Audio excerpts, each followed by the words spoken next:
Dengan dikomandoi Ketua RT setempat, puluhan warga Perumnas Kabling Lahat menolak pembangunan sebuah posyandu. Penolakan ini dilatar belakangi lantaran penentuan lokasi pembangunan tersebut terkesan asal-asalan.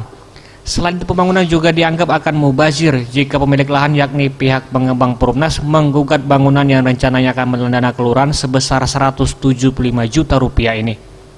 Menurut Toyib, Ketua RT setempat yang rumahnya berada di dekat rencana pembangunan puskesmas mengatakan sudah ada ruang posyandu yang terkesan terbengkalai dan tak terawat. Menurutnya, pihak kelurahan lebih baik merenovasi bangunan lama yang sudah ada daripada membangun gedung baru jika nantinya hanya akan digunakan sebagai posyandu. Menolak Pak ya. Kedua itu untuk sarana olahraga, untuk pakai mobil, juga untuk ayatan, juga segala musibah, bakaran, bisa yang lama dibangun lagi Pak. Kondisi yang Pak di lapangan.